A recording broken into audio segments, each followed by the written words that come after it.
So, common mistakes we all do during a Wi-Fi site survey.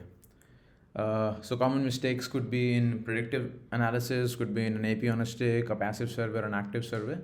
We uh, we will cover all of them one by one. So in this video, we will start with the common mistakes we make in the predictive survey.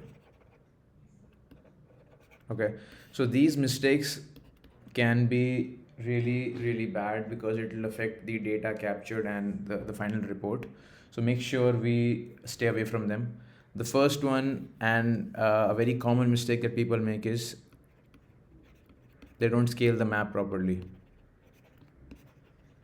Okay, so we have to make sure that we mark any 2 points in the map with the right distance so that the rest of the map can be easily scaled. If the map is not properly calibrated or scaled, the heat maps generated from the APs do not represent the correct distance. Now it is possible that if the distance between the 2 points are not correct, then the coverage pattern becomes really wrong. So when the final report comes out, the coverage might look a lot more than it actually is, or very less than it actually should be. So make sure, in that case, if the requirement of the number of APs, if let's say it's 5 on the floor, it might show us to be just 2, or in the other scenario it might show us to be 8 or 9. So that's gonna really not fly well. So the first thing that you do once you upload a floor map is scale the map. So make sure you do that properly, right? That's kind of extremely important, and because the entire server will go wrong if that is not done properly. The second thing is you need to mark the correct attenuation. Now attenuation, we understand, is the loss of signal. So on the floor there are multiple appliances which will cause attenuation. There could be multiple different things like the wall or the table, the wooden table, the doors, the glass rooms. All of them will actually cause a lot of attenuation, or some metal around the area will all cause RF interference or RF attenuation. So make sure you mark the attenuation correctly and with the right amount of loss next to it. So if the ceiling is dry, do not mark it as a brick ceiling. Oh, sorry, if the wall is dry, do not mark it as a brick wall. If the metal is there, do not mark it as a wood, because it's gonna have a different attenuation attached to it in the Wi-Fi site survey tool. So you have to make sure you check with the customer what kind of things are there on the ground, so that you can mark the right attenuation, and that's going to go a long way. Because if the incorrect attenuation is marked, then we are actually not defining the loss properly on the ground, which will result in a wrong interpretation of the Wi-Fi signal and will result in more or less number of access points on the ground, right? The next thing that we have to understand is we have to use the right model of AP.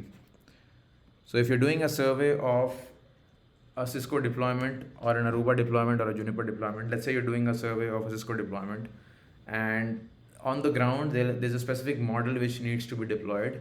Make sure during a predictive analysis the AP that you choose is the same exact model. You do not want to do a survey with a different model and then on the floor deploy a different model altogether. It's going to cause it's going to the results will drastically vary. So because of the antenna or the radio attenuation or the RSSI threshold, so make sure you use the exact same model in the predictive analysis, which will be deployed on the ground as well. That's also very important. The next thing is when you're doing a survey, check the following: check the power of the radio, check the channel that we are using on the radio. Also make sure the AP height is done properly, right? Also make sure the band on which the survey is done. Now these things are critical because you want to start with the power level of, let's say, around 30 milliwatt or somewhere around approximately 15 dB of power, right? You don't want to have extremely high power in the survey. That's not what you want. We've discussed about this in the previous videos as well. But you have to make sure that there is optimal power when you're doing a survey, not too high, not too low. Okay. Channel, of course, we have to make sure that we are using the right channel set on 2.4, 1611 and 5 gigahertz. Just make sure uh, we're using uni 1, uni 2, uni 3, and uni 2 extended. If they don't need uni 2 extended, then you can remove uni 2 extended from the settings. AP height becomes important because in a normal enterprise scenario, the AP height could be around 10 feet or 2.5 meters, 2.4 meters. In a tall warehouse, it could be somewhere around 40 feet, or more, or around that time. Or different warehouses, different retail stores can have different heights. So make sure you enter the right height of the AP, because that's gonna cause a difference in the pattern of the RF coverage. So that's important. Make sure you check which band you're doing a survey on. Some people do it on 2.4 and 5 both, which is fine. Some people only focus on 5, and 2.4 would anyway follow up. But check with the customer, and then make the right call. And then make sure you verify these things a couple of times at least before you start a survey.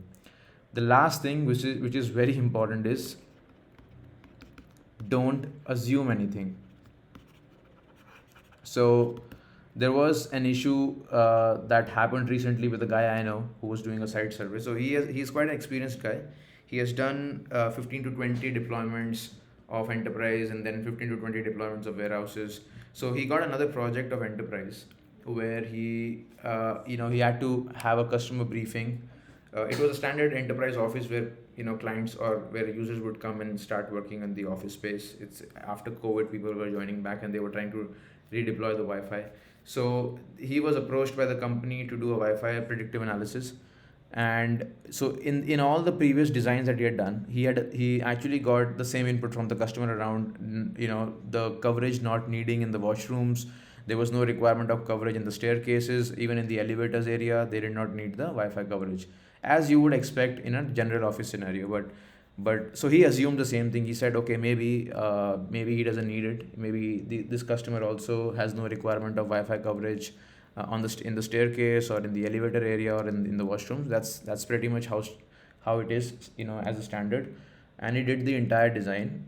And after a week's time, when he presented the report to the customer, it was backfired, because it was shot down because the customer had a very different requirement. He wanted the coverage in staircases, he wanted the coverage in elevators, he wanted the coverage in the washrooms as well. So do not assume anything. Do not assume anything at all. If you have a doubt, verify it from the customer. It goes a long way, because it's going to save you a lot of time, very, very precious time, and you don't have to go back and redo the things. So do not assume anything. I'm going to mark an asterisk next to it, so that it is extremely important for you, right?